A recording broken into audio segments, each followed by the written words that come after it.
Yo, what's good? Yeah, shit. Welcome to my first tutorial. Crazy. Never thought I'd ever be making one of these, but here we are. So first things first. Open Photoshop. Choose the canvas that you'd like to use. Sorry, I can't really show much with this because my screen recorder won't record everything. But basically, you need to set your picture up in the center. Make sure everything's aligned. Use the rulers. That's Control R for my Windows users and Command R for my Mac users. But then after that, go to Filter Gallery. In the Filter Gallery, I like to use tone paper, tone page, and half tone underneath, of course. Then you just tweak the settings, keep playing with the settings and all of that. And next thing, we're gonna have our filtered picture. After the picture is filtered, all we need to do now is just keep duplicating, Control J. After duplicating that, we're just gonna keep adding those filters again, and then all we need to do is keep tweaking the settings, tweaking whatever feel you're going for, and then while you're doing that, you just keep Control J, you know, decreasing the size. This is gonna help with the animation. Um, so that when you do animate it in After Effects, or when we do go to After Effects, it's gonna make it seem like it's something animated or hand drawn or something. But you just keep repeating that process, and yeah, you keep going and going and going. Okay, after you're done with that process, to spice the animation up, I'd say add in more elements that are related, but sandwich them in between the animated files that you already created. This will create like what can I say, a glitch, a natural glitch effect type thing. It looks really cool. So as you're gonna see at the end of this part, so you just keep going and doing that and repeating those steps, and as you further keep doing that, when you get to the end, as you can see in my examples, I'd already created some for myself. So if you see, as I keep clicking past them or clicking on them, you'll see that it really looks like it's animated. So you just keep pushing that, and then after you're done, save the folder, save the file onto your desktop or something close, something that you can find easily. So save it as a PSD onto your desktop and get ready for the next stages.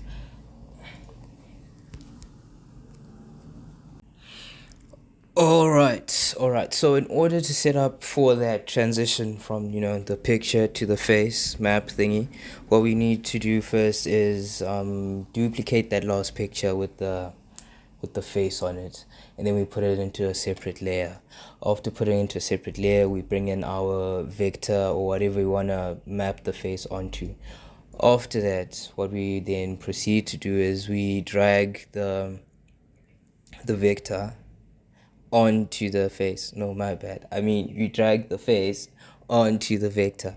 After that, we just create a clipping mask, and then we just have to make sure that as you're tweaking it, it matches, so that when the transition occurs, or when we finally do the transition, it looks smooth and seamless. Then yeah, that's basically it. Okay, so in this next part, we're going to take our Photoshop file and drag it to After Effects. But before you do that, it is essential to make sure that all your files in Photoshop are grouped together. All the things you're going to animate that are related, you need to make sure that they're grouped together. So what we're going to do now is open up Photoshop, choose the dimensions you want, choose the FPS that you want, the time limit that you want, and you're going to see that when you drag your Photoshop file into After Effects, the groupings are already like pre-composed. So that makes it easier to work with each of them. So in the case of this tutorial, the PSD is named tutorial, and within that we can see like there's different and various files in it. So first, just to give an example of what we're going to do with the animating is, first we're going to double click on Africa, and then after that you highlight the pictures from the bottom going up. So the first picture highlight will be the first or last picture to show. I mean the first picture to show or to be animated. So what we do is, to make it easier, zoom in on the timeline so that you can see it as frames to make the animation more smooth or faster or whatever. But then I like to keep it between 2 and 3 frames so that it has a decent speed. So after you do that, after you've highlighted all of them, just right click on the layers, and then you go to where do you go? Where do you go? Shit. shit.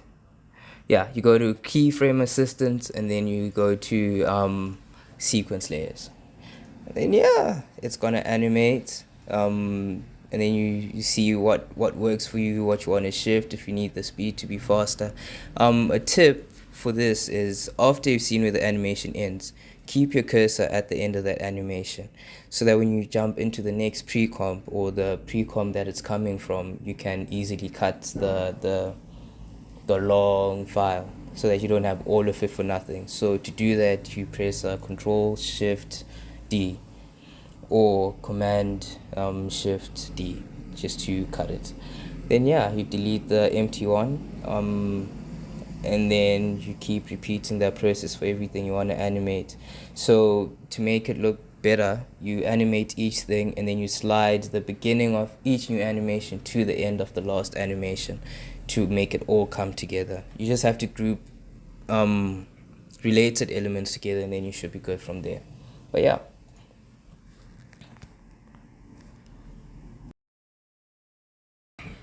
Okay, so the first part of building this video, after we've finished, setting up the animated pictures and all of that, what we need to first do is we need to drag that picture we made of of Bob's face to the end of the Bob animation. So after we've done that, we check if everything's lined up properly. So we add a scale keyframe at the beginning so that it doesn't change too much when you add one at the end. It's to maintain the same scale while the video is playing and so that it moves later. So we go to the end and then we add another keyframe, but we can zoom in just to check where the keyframes are. Then we move that one to the left, then we zoom in, then we add another one. So that's just going to make it look like a zoom in, so as if it's zooming in, zooming out, and it'll give it this nice movement. So as you keep doing that, just keep scrubbing through to check if everything is right, everything's zooming in nicely and all of that. So now to make the transition work on the second one, we need to zoom in a bit more and then change the position and tweak it. But the essential part of this is to when the other one comes in, where the clips meet, there has to be a scale down because that picture is already scaled up. So this is to trick the eye into thinking that it's switched into something else. It just creates a very cool effect. In this case, don't forget to add your motion blur to everything. It makes it look smooth, makes it look fresh, makes it look nice. So motion blur is very essential when it comes to making sure that your transitions, your movements, when making such a video, they stay nice and all of that. So after checking that, now we just have to scrub through and keep checking if everything is in line or aligned nicely. In my case, I have to just scrub through quickly, just adjust a few things. After that, we can keep scrubbing through just to keep checking, and yeah, I think it's pretty nice. I think we have to change that a little bit. But yeah, we just keep playing with the position, keep playing with the scale, keep scrubbing through to check. And once that's complete, what we're going to do now is we're going to add some text. So to add some text, we're just going to click on the T at the top bar, and then I'm just going to copy and paste something from Wikipedia and just see what's going on from there. Click, click, click, click, click, click, click, click, click, type.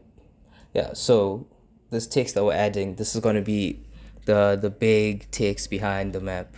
So after you've put in your text and just chosen the font you want, align it to the middle. Make sure your cursor is aligned with where your clip starts, where the face, country, I don't know what you want to call it, where it starts.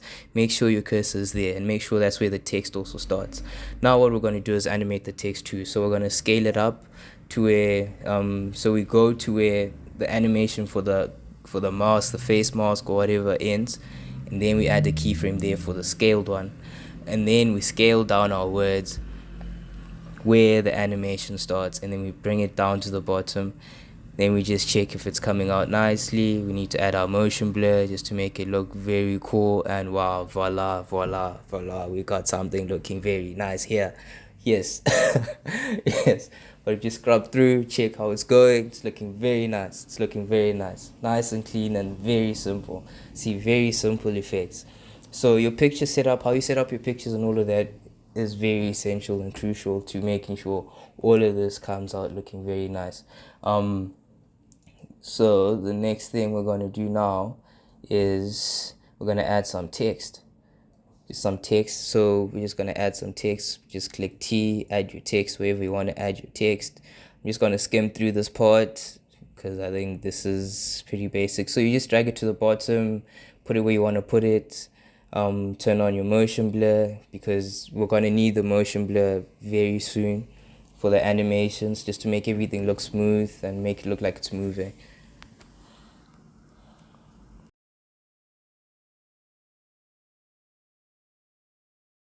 Okay, so now after adding our text, the next thing we need to do is animate our text just to give it a nice look. So after you've put everything together, go to effects and presets, type in typewriter.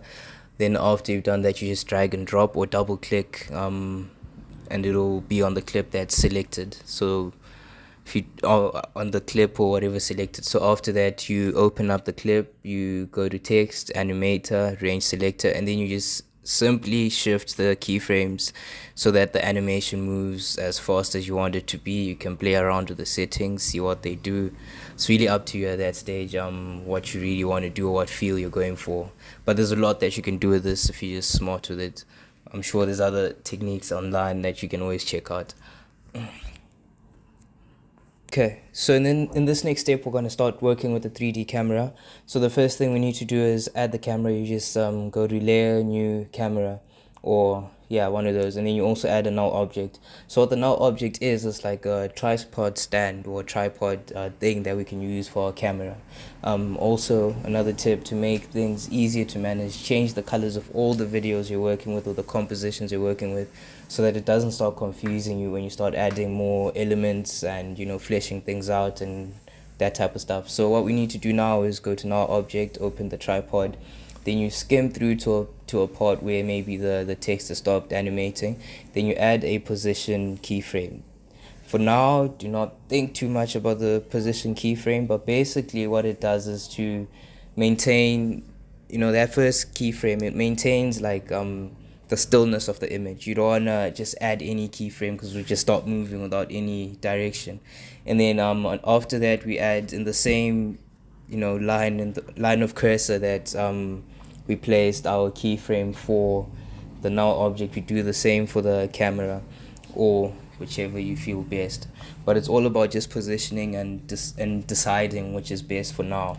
But at the moment, I'd say just keep your keyframe in one place and it should be good. So after that, turn all your files into 3D layers, all your pre-comps. Make sure everything's a 3D layer. So that's the little cube on the left hand side of the screen. To find it, if you can't find it, you go to the bottom left corner or bottom left area, and there's toggle switches. After you do that, you should be able to find it. So what we're doing now is taking our text and positioning it differently. So if you just want to work with the position, you click on the layer you want, press the key, press P, and then you move. I think it should be the X or something, something. I don't know, but one of those. And then you just keep playing with that setting so that you can push things back to give things, distance, a sense of depth, stuff like that, etc. So as you keep doing that, just skim through and see what is working out. Now we finished that. Just skip this. Yeah, so here I'm just tweaking my animation just so that it's a bit smoother. You can do the same. It's all about adding keyframes.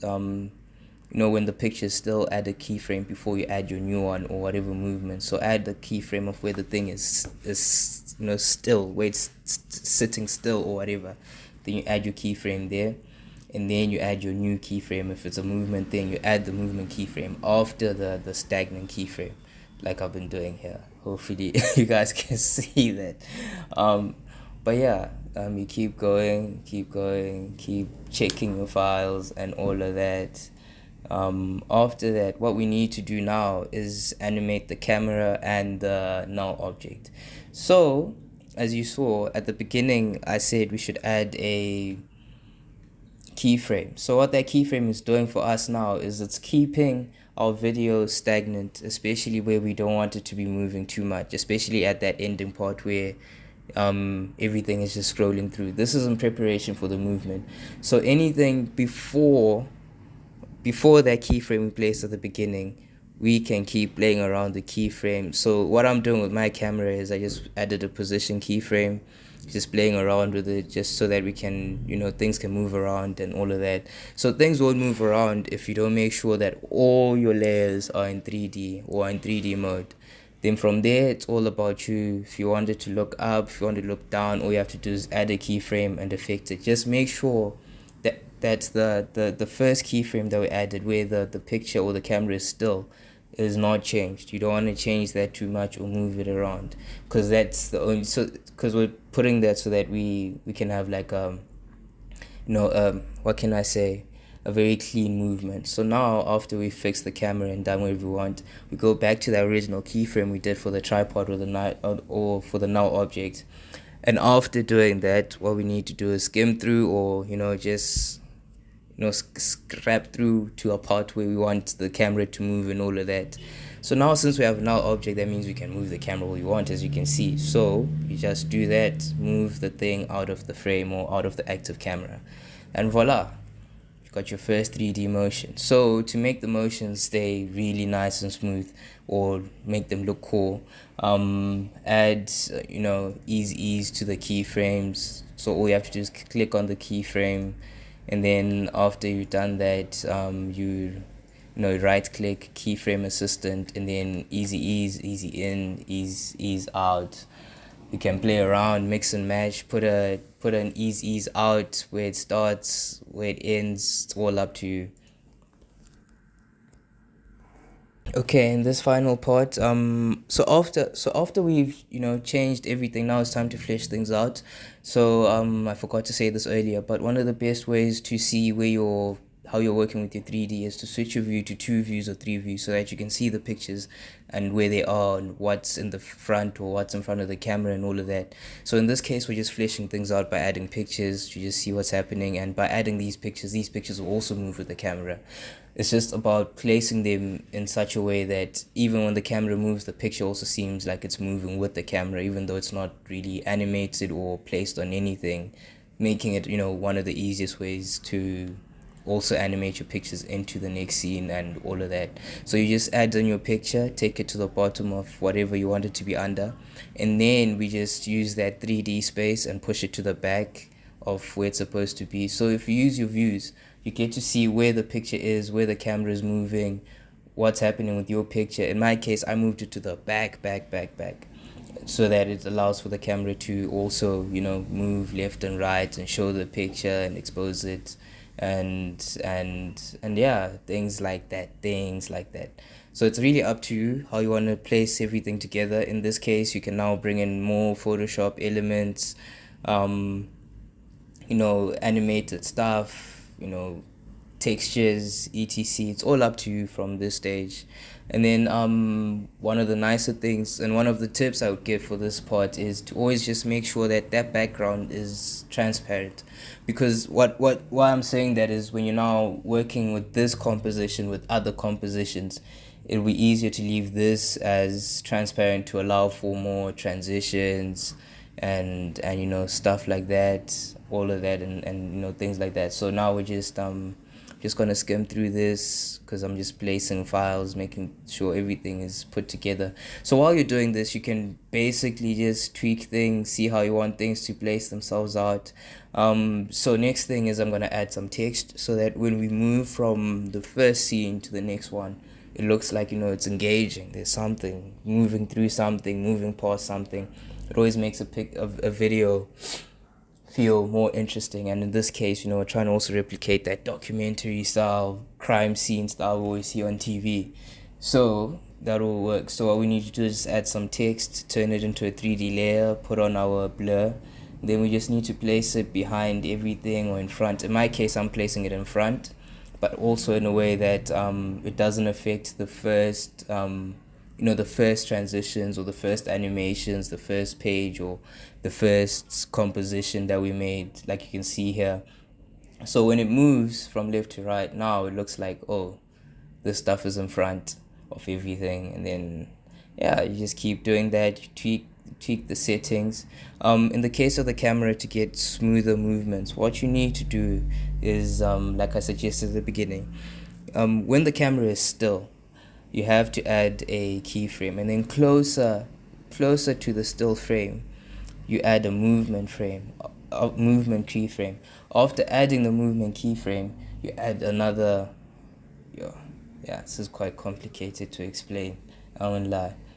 So basically, what you do is when the camera is standing still,